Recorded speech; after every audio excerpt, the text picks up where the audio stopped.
Accessing library computer data. Welcome to the Star Trek Attack Wing Battle Bridge podcast, episode 2, where we will be discussing the In a Mirror Darkly OP event. This is our debriefing episode in which we will discuss how the event went. We will introduce ourselves as hosts and then tell you a little factoid about our relationship with Star Trek. In this case, it'll be our favorite ship from the series or movie. My name is Chris. My favorite ship is the Defiant from Deep Space Nine. Hi, my name is Danish, and my favorite ship is the refit Enterprise from Star Trek II: The Wrath of Khan. Hey, I'm Pete. I was going to say Defiant too, so Chris stole it, so I'll go with the Enterprise E. That is a good one. This is Ryan, and my favorite ship is actually the Delta Flyer. I think it's amazing how it can pack such a big punch in such a small ship, and it was built from the ground up. Well, gentlemen, I gotta say, I loved this OP event when we just talked about it the last time, and I loved how the event went for us. We had 5 players show up, which is a small gathering for us. Yeah, I wasn't able to be there. Sorry about that. It's okay. It happens. Our players were Ryan, Pete, myself, and then we had friends of ours, Joe and Claire, playing. Danish, you did get to play, though, against Joe and your son, right? Yeah, I played against Joe. I played against Timothy in games at my house. Excellent. So you'll be able to talk about how the games went for you. Absolutely. So the fleets that were played, Ryan played the Borg fleet he talked about. I played the Control fleet I talked about in our last episodes. Pete played a Xindi fleet, which was really impressive. Claire had a Federation Romulan build, and Joe played his beloved Cardassian. All of the fleets, by the way, can be viewed on our website. Our website is http://tinyurl.com/STAWBB. The results, Joe got first place. Claire got second place. Pete got third place, and Ryan got fourth place. I'm the tournament organizer, so I don't place at all. I'm just there to have fun. And this is actually quite an upset because Ryan's usually on top. Yeah, Joe is a new player to the game, and it was just a real shocker, his upset victory there.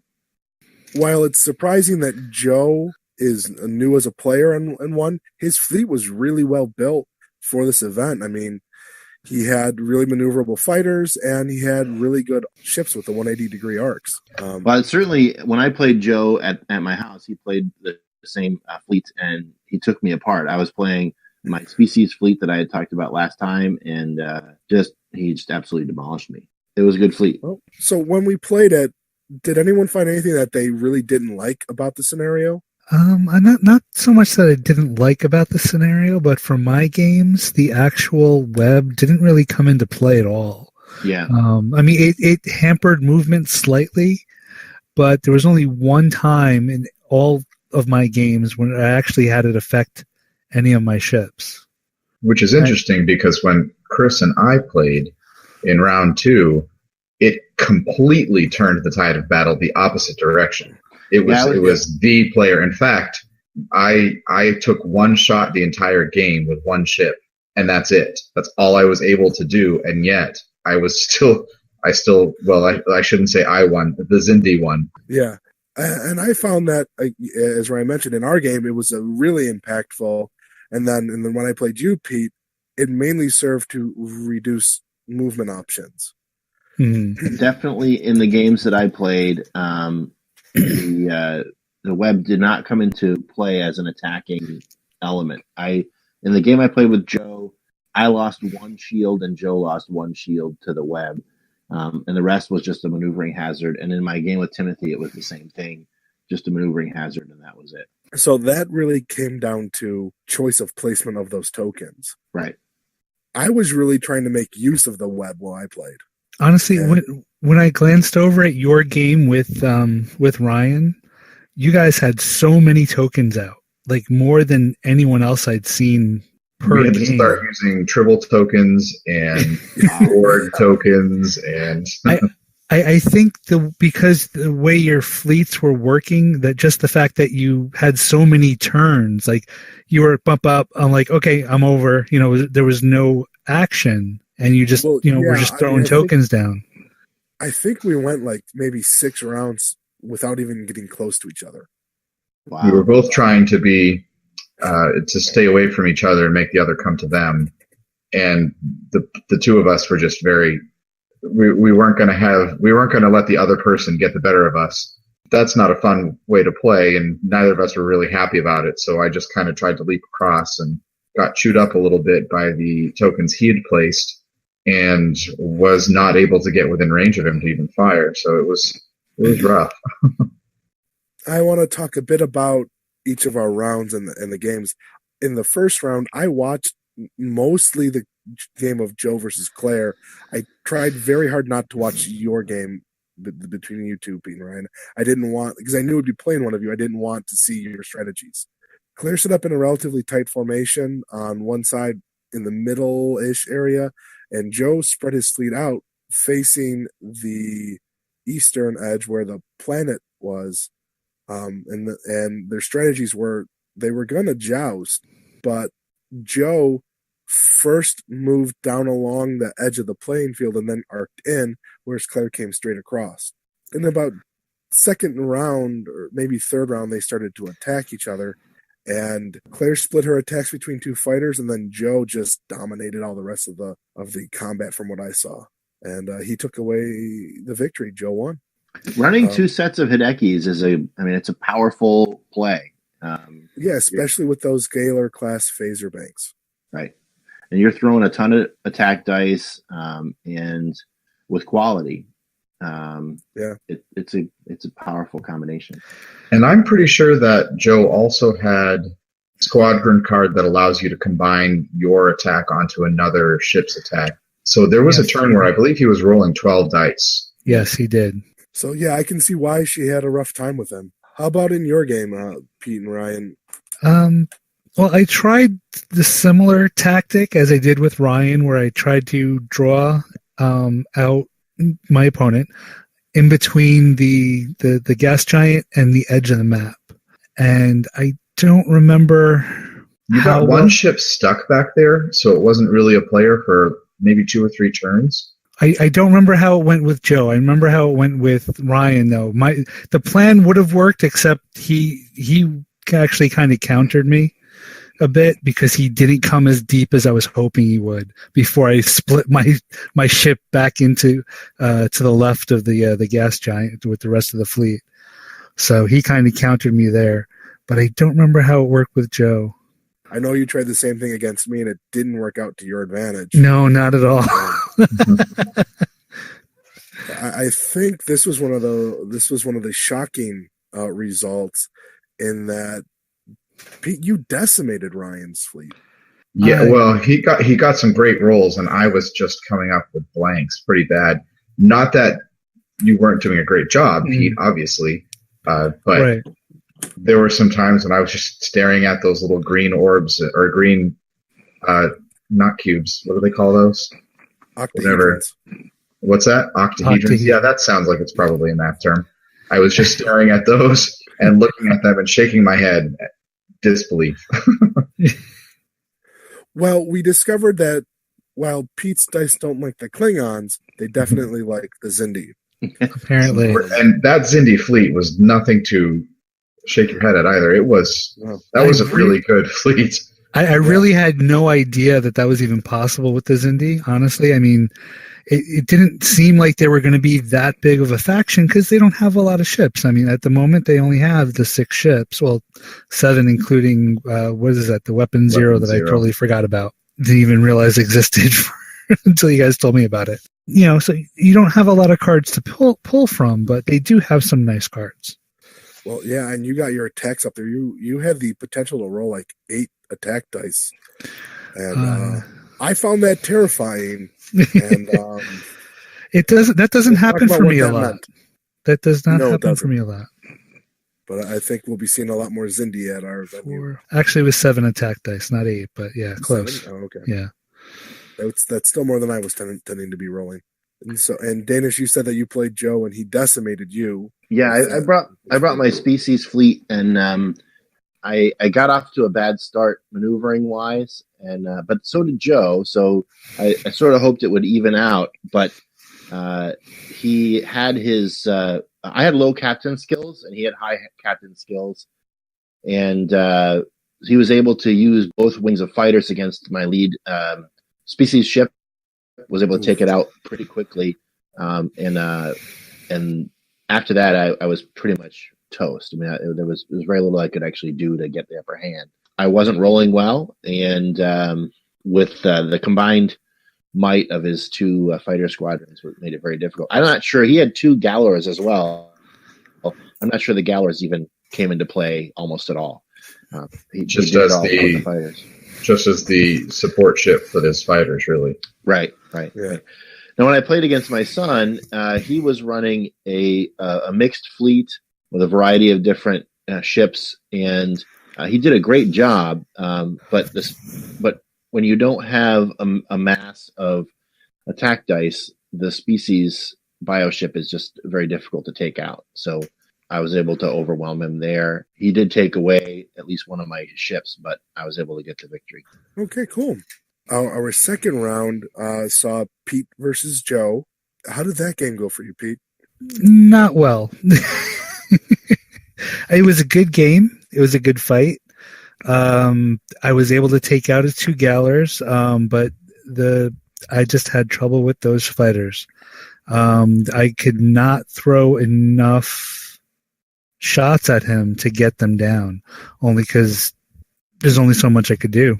When you're only, diminishing by one for each attack. Yeah, I understand. I still find it personally worth it to focus on those fighters.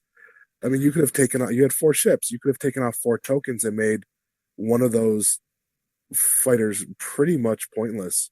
Oh, I did harm one of them pretty severely, but I couldn't counter what he was throwing at the other ships.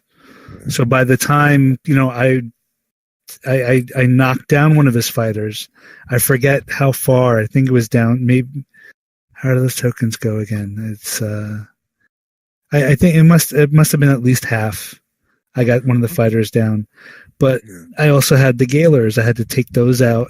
Take down their shields, take down their body, and the way the dice worked, I had to devote more shots to them to take them down this turn with rolling, just to get them. And I was like, you know what? I'm just gonna. I was like, if I can get Picard, as he called them, Picardassian. Yeah, everybody wants to kill Picard. I wonder why. Maybe it's because he's giving extra actions every turn.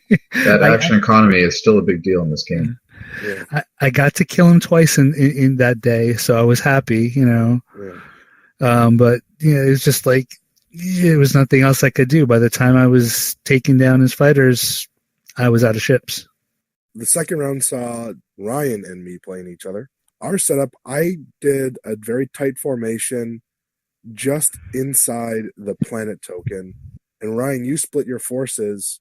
You had 2 ships, your Equinox and your Avatar of Tomed in the corner facing diagonally in, and your Queen Vessel Prime over by the planet token facing the western side.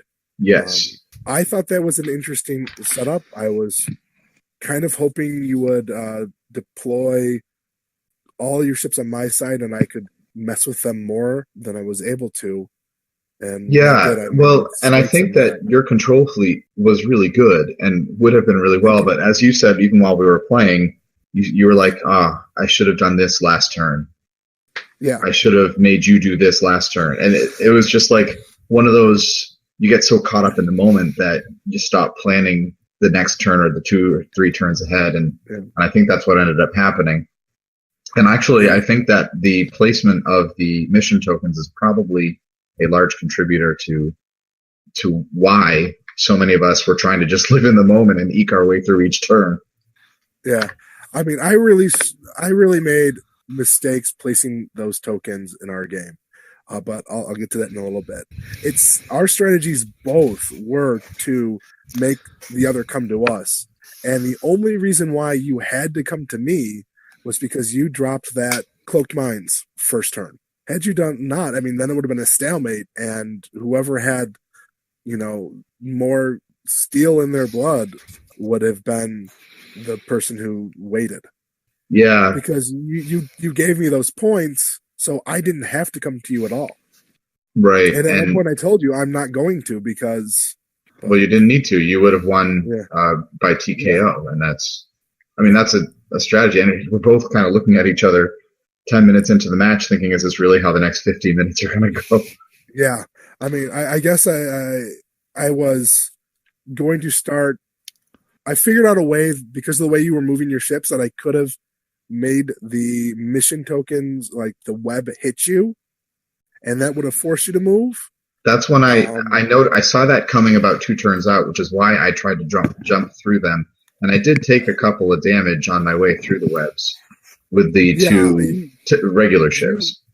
Yeah, the Equinox really got hammered. I think it took you down to 1 hull. That could be, yeah, because it was destroyed very shortly afterward. Yeah, when you came out with your was it the NX that came out?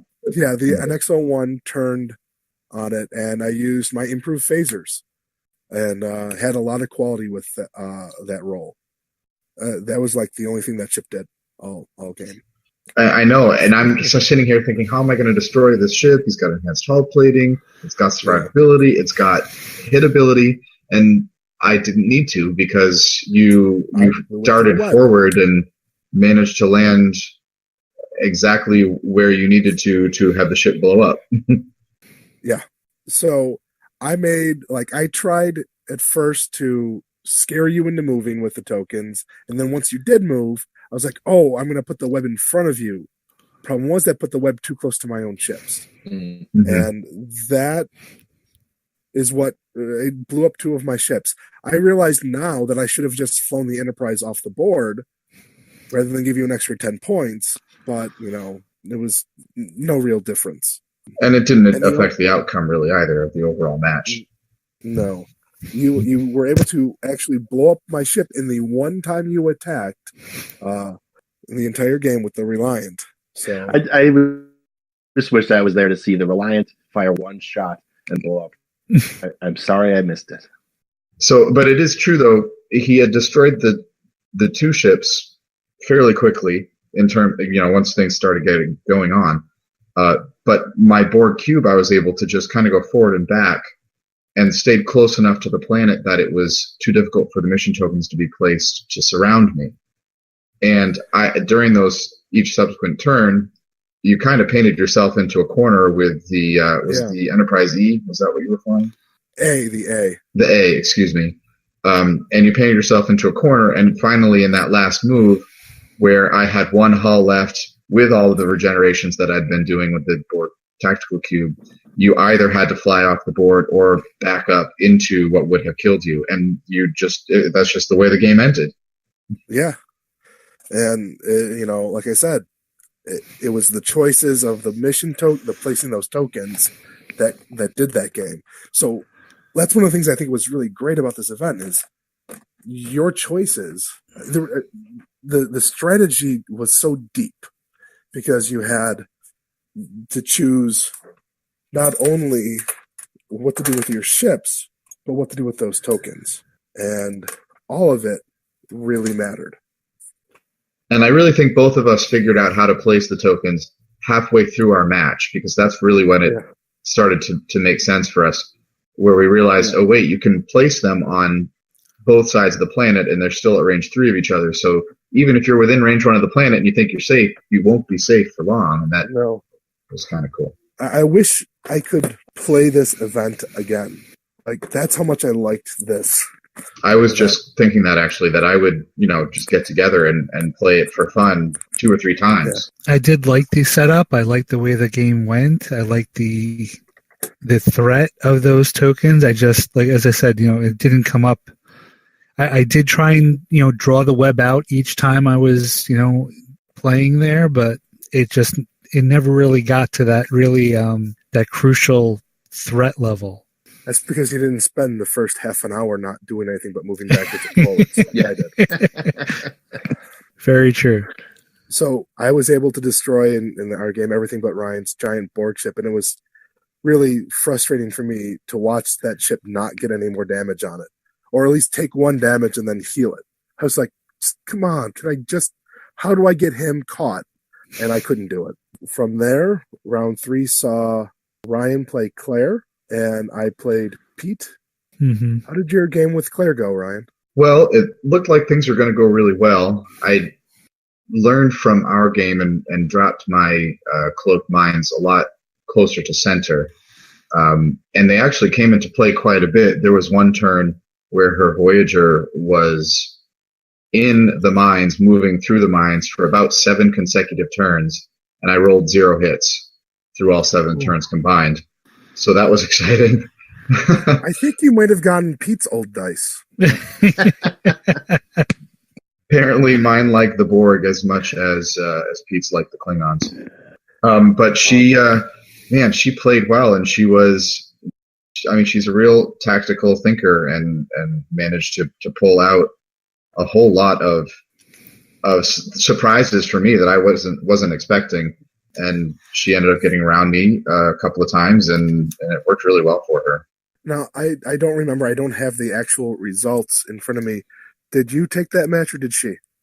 She took it. I think she skunked me, actually. Fleet killed me. And I did not get any of her ships. Everything was down to 1 hull. Oh, wow. Part of the problem was I wasn't concentrating my attacks very well. I was allured into the attack of opportunity, but that was part of the problem. But she played really well, so I got to hand it to her. She did great. And then here's where I feel really bad. When I played Pete, I was very frustrated with the way that I lost, because I felt like I made really crucial mistakes in our game, Ryan, and I didn't want to do that again. So I was really mean to Pete. I flew one of his ships into that planet, like for 3 rounds. 3 rounds. Yeah, I was stuck there for 3 rounds. Yeah, I mean that. I not only flew it, I flew it right up to the planet in 1 turn, and then I controlled its maneuver to make him fly over the planet, so he took damage. And then at the end of that round, I put an aux power so he couldn't back up away from it and had to fly into it again. And then I disabled his big weapon, so he couldn't even use that on me. And I'm sorry, Pete. I was a lot more upset with, well, I shouldn't say upset, but with that match. But when I had to spend 5 rounds of firing on 1 ship and getting nothing, no damage whatsoever. That's really what, it's like, I rolled really well with the defense dice on the NX-01, and then I had the backup of the enhanced hull plating. Right. Well, I was also rolling very poorly at that point. Yeah.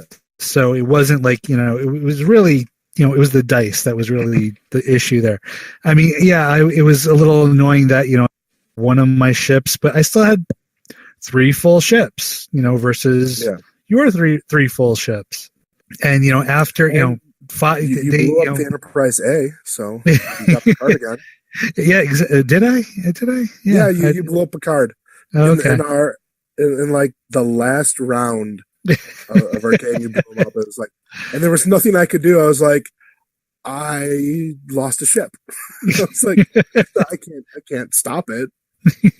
That's how our match went. It was like it felt. I liked that I was able to make my fleet work the way I had imagined it working. Mm-hmm. But I feel bad for what it did to your fleets. But I mean, everything that I had in that match. Yeah, no. Again, that really, that wasn't really the big concern there. When it's like, that's my big gun there, and he's being just railroaded into that planet. But what I do have is not being effective at all. So that was what I was really more frustrated with. But other than that, it was a very good game, very good day actually. Good. A lot of good matches going on, and strategies were working. I think everyone had a great time. And when in a little bit, we'll discuss the prize pack. It's a great prize pack too. I never even saw it. Once again, I really feel that this was an incredible scenario with multiple levels of strategy, from how you built your fleet to how you flew the fleet, and then how you had placed the tokens. As we said, several of us, or at least two of us, would like to play it again. Mhm. What about you, Pete? Is this one that you would like to do again? Yeah, I can see. I can see that this would have a lot of replayability to it, because I mean, you have the randomness of placing those tokens down with each opponent. Every time you play, someone's going to have a different idea of what they want those tokens to do, or how they think they might help or hinder. So it's not like, oh, it's just a wave coming across the table again. It's like, oh, well, no. It went this way this time. Okay. Oh, this time it went that way. Oh, all right. Well, there's the unpredictability for you, How about you, Danish? Is this one that you would play again? I thought it was a good event. I played it twice. Yeah, I'd play it again. I'm not sure what I learned out of it in my games. I would love to have observed some of your games to see how that went. But yeah, I'd play it again. In this event, once again, Ryan and I traded off our every other time the other person wins series. I think we are 50-50 in our matches. Lifetime, over about 40 matches. We'll have to wait and see what happens in the next event, which will be our next episode. But I would like to talk about the prize pack right now. And what a prize pack. Yeah. If you, Pete, you didn't receive this one. Which I want to give him a little shout out. He won it, but said, I'll never play it. And he elected to give it to me. So that was pretty amazing.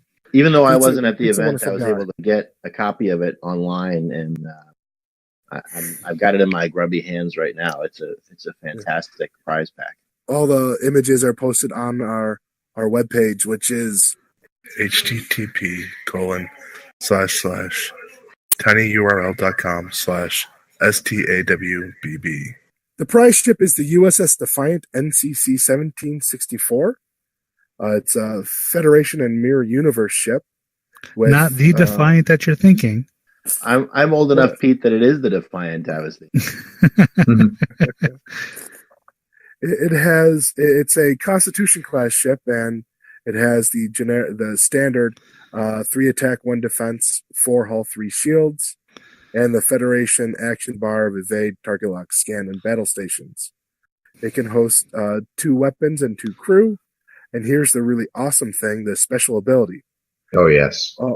When attacking, if your ship is not in the target ship's forward firing arc during the modify attack step, you may reroll all of your blank results. So you want to get the Defiant in behind somebody, just pound the crap out of them. Oh yeah. This is a chase ship. This is a ship where you want to use its maneuverability to get in behind your opponent. And with that 180-degree firing arc, that's not going to be hard to do. Yeah. And a white turn too. So I'm thinking I'm changing my mind, and I may want that ship back because I don't want you to have it. Well, I lost it. It's gone. Yeah, it's gone. I sold it to Danish. It's in the alternative universe. Oh my God, what Ryan can do with that ship. Oh boy, I'm in trouble. Well, here's the thing. This is a Mirror and Federation ship. So you can put upgrades and captains mixing those two factions at no penalty. Right. So and it's only 22 points, which gives you a lot of leeway. Yeah, you're no longer limited to Picard, Captain Spock, and Donald Varley as your 3 action economy captains, because you can now put in Mirror Riker, who can give you that action economy. If you're out of arc, you don't need the target lock, and you can get battle stations and a scan token and free rerolls. This is going to be a staple ship in a lot of good builds. I see aft photon torpedoes being placed on this ship, or any ship that has less than 4 attack, or even more than 4 attack. Maybe even 2 of them on a ship, because if you put it on a ship with a 90-degree arc, that gives you more than 3/4 technically, because of the actual dimensions of the base plates, of the time where you're going to be able to use those weapons. You pair that with I've drawn a blank. The card that requires that you only place 2 time tokens instead of 3. Rapid reload. There it is. Or Arsenal, which allows you to place 1 less. That's true too. You could even do both if they combined. I don't remember about the rules on that. And have 2 weapons on your ship, and you don't even have to worry which direction you're facing. And then to also be able to re-roll all of your blank attack or blank dice rolls. I mean, you're talking about something that could really do some damage for such a cheap ship. Yeah, I guess. I mean, I personally look at that weapon as a not something I will really ever use. There are, to me, a lot better ways to get basically 360 fire and arc. I mean, for a lot of ships, dorsal. But this gives you a battle station conversion to a crit, which is a plus. You have to spend your target lock. You have to have a target lock to use it and spend it. And then the time tokens, if you want to spend more points on being able to reduce those time tokens, that's fine. But I feel that there are better options. Dorsal phaser array, aft phaser cannon, aft phaser emitter, dorsal weapons array. Some of us don't have all those cards, Chris. I want to say also, Captain Mirror Jonathan Archer, I think is a very good captain. I'm looking at him for a build that I'm doing right now. When attacking during the compare results step, you may place an Octopower token beside your ship to convert one of your crits into 2 hits. I don't ever see myself not flying Jonathan Archer. Wow, he's just phenomenal. He's got elite talent. He costs 4 points, and he's a 6 skill captain. I think that's a solid entry into the Mirror Universe pantheon of captains, and I think the ability to convert a crit into 2 hits. That's just gold. That's gold. He's a good captain. Yeah, I don't see him being the captain for this ship, the Defiant. I see him as the captain on the ISS Avenger, which gets +2 attack for having an Oxpower token. Yes, I was thinking that myself. It's a great combination. I think that Tucker, the Mirror Tucker, is a good card. Disable this card to remove up to 2 disabled upgrade tokens or up to 4 time tokens from any of your tech or weapons upgrades. Tucker might be a good way to make aft photon torpedoes an interesting build. You can remove up to 4 time tokens. Now, Chris, could you split that? He says up to 4 time tokens from any of your tech or weapon upgrades. Could you take 2 time tokens off of one weapon and 2 time tokens off another? Given the vagueness of the way it's worded, I guess. Sure, why not? The reason I ask is because if Ryan's doing his plan of putting 2 sets of aft photon torpedoes on the ship, then you're firing the one in one turn, you're firing the other in the next turn, and then Tucker clears them of their time tokens. That's got some power to it, I think. Yeah, that's. I can see that use of it. I mean, to me, it's 4 points on.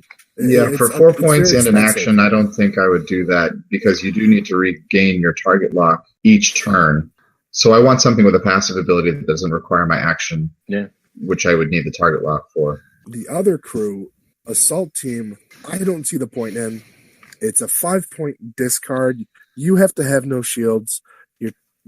You have to drop your shields. Your target has to have no shields, and you're putting 2 time tokens on, which means those upgrades are gone for a round and a half. Yeah. There are way better ways to do this. In fact, the next crew, T'Pol, is a way better way to do something like this. Absolutely. 1 point less. 1 point less. Action discard, though. Range 1 to 3 for T'Pol instead of 1 to 2 for Assault Team. They're both discards. And she disables 1 crew and or 1 tech or weapon. So she can disable 2 things, which your opponent then has to spend time to re-enable. And can only do 1 per turn. They don't happen simultaneously. Yeah. That's a way better card. I think T'Pol is definitely going to see some use. Yeah. Oh, yes. Yeah, she will. I can guarantee it. I don't know if I want to play this game anymore. That's all I have to say. It's a great prize pack, and I'm working on a Constitution class wing build to see how could you fly 5 Connies. I mean, I got one. I think I have 3 in there really statted out nicely. I wasn't able to put 5 in a build. I think there's a way to do, and I haven't figured it out fully yet, but I think there's a way to run a 5 Connie swarm with upgraded phasers or with Type 8 phasers on them that are hitting with 4 dice with quality in such a way that it makes it a valuable swarm ship. Because I'm sure we're going to get together and have time to play these things. So you have a Galaxy wing build that I'm looking forward to going up against at some point. Yeah. But let's talk about the resource, Mutiny. Cost 10. Effect. At the start of the game, place 3 mission tokens on this card. Once per round during an opposing ship's perform action step, if that ship chooses to perform an action from its action bar, you may remove 1 mission token from this card to prevent that ship from performing that action. Note, this action occurs after the action is announced, before the action is performed, and the opposing ship cannot perform any additional actions during the round in which you use this ability. When all the tokens are gone, you remove the card from play. All right. This is a confusingly worded card, because what if you have free actions? Do you have to take them before the ship action? Or is that note simply a way of saying that if you prevent me from doing my action, I can't use a free action to repeat it? I think we're going to have to wait and hear from Worf on that. I have a feeling that the intent of the card is you don't get any type of action that turn. But how is that going to be, if you've already resolved the first action, say, and I don't know, now I'm having a hard time thinking about it, but something that may affect another ship or a ship's placement, how does that impact? It may be impossible to put a ship back or something to that effect. Well, so I don't know. Here's the thing. The way it's worded is like, so if I use Picard's action to do a battle station, and then I use my ship action to do a scan, and you cancel my scan, I've already gone through the battle station. Does the game have an order of actions? I mean, if that's in the rules, does ship action precede free action? That's a good question. That's a good question. I did not have time to look that up. I did wonder about that myself. I think that's going to have to be a ruling from Worf, WizKid's official rules form. I wonder if that's in the main rules. I mean, it could be in the main rule book, just that there is a specific order of actions, and normally it doesn't matter. But this card certainly makes it matter. If ship actions or actions from the action bar precede free actions logically, then this card makes perfect sense. If ship actions don't necessarily precede free actions, then as long as you know your opponent is running this resource, you're going to do your free actions first. It seems like a powerful action. It seems like a powerful resource.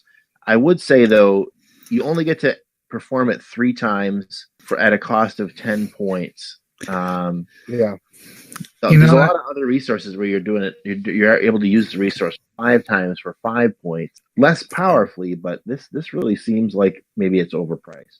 I suspect that this card is Klingon.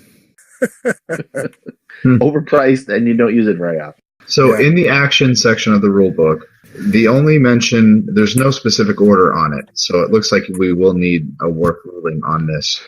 The rule book reads, if an ability allows a ship to perform a free action, this action does not count as the one action allowed during the perform action step. It's the only mention of free action in the actions section of the rule book. So there's nothing about order in it. It does specify, however, that a ship may perform any action shown in its action bar immediately after maneuvering. So if that's true, then your regular action must come first, which is not how we've ever played. No, that's not. And as TO in our place, if anybody's going to be using this resource, I will make the judgment at that time. I really don't see people using it. I'll wait for Worf, or we can ask the Fellowship of the Rules. Well, I think that we've gotten through a good discussion of the event and the prize ship and the resource. Does anyone have anything else they would like to add? Yeah, I want to highlight an article that was written. I think it was written this week that I found really great for the game. I'll just say, if you're a fan of Star Trek Attack Wing, which if you've listened to this podcast this far, there was an article. It was written by Rodney Bliss, and he shared it on Facebook in the Star Trek Attack Wing community. And but it was written on his blog. It's called "How I Can't Lose Lost," and it's a great article that really gets at the heart of what's awesome about Star Trek Attack Wing. And it was a fascinating look at sort of his thought process in building a build for the second Klingon Civil War OP. That was the one where you get extra fleet points for sensor echoing? For the sensor echo action, yeah. And I don't want to give the article away on our podcast, but go to rodneymbliss.com. You can find his article, How I Can't Lose Lost. It's dated April 17, 2017. I found it an excellent article, and I want to just recommend it to Attack Wing players. It's a great read. I read that article as well, and I totally agree. It was a great article, and it kind of really makes you think about what it means to be playing at these OP events and why you should be there. Our point is to have fun and to give fun to our friends. And, it is, obviously you want to win. And that's part of the fun. But I think that the lesson that Rodney learned in that event is one that all of us need to take to heart. I actually found I resonated pretty well with it myself. For those listening out there in the land of the internets, people have known that I've had a fairly regular build of a very unhittable Voyager, which I haven't flown. I don't know if any of you gentlemen have noticed or not, but I haven't flown it in about 4 or 5 OPs because it always won. And while it's nice to win, it was lackluster at times, and it wasn't fun. I wasn't providing fun, like you said, Danish, to the people I was playing against, and really it wasn't all that much fun for me either. Yeah. And so I've been experimenting, trying to play a lot more faction pure things, trying to play things that you don't see as often. And I mean, sometimes there may be a prize ship that I do particularly want, so I might make something that's a little bit more, angry. But yeah, I've been trying to do that myself, and I don't know, I've been having more fun with the game. I've certainly been having more fun planning for the game, because now I don't feel like I have to build a fleet around a 50-point Voyager. I just want to ask, how come no one told me about this article? It's on Facebook, Pete. I shared it on Facebook. How come you're not following Danish's feed? No, Pete has me blocked because I post all these weird things. Did you? I'm so sorry. Maybe I do. I don't know. It's okay. It's okay. I'm sure it was posted. I'm just joking. I just I didn't have time to look into stuff sometimes. The dirty secret of this whole podcast is that Pete does not know how to read. That's the problem. On top of being blamed for everything. Yeah, spoilers. Pete is at fault for everything, and he doesn't.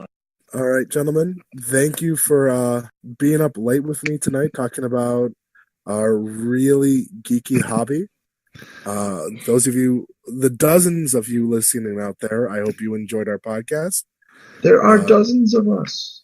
And if you hadn't noticed, we do not use our last names. Sorry, go ahead. There are 20 listens between SoundCloud and YouTube of our first episode. I'm not sure how many of them are me checking to see how many people have listened, but well, try to keep it down to once a week, and you'll have a better sense of how many people are listening. True. So our next podcast is going to be based around the Drive OP event. It's going to be our preview podcast. We'll be talking about our impressions of the OP event before we play it, and look forward to hearing that with you. Until next time, this has been Star Trek Attack Wing Battle Bridge podcast. Live long and prosper. Transfer of data is complete.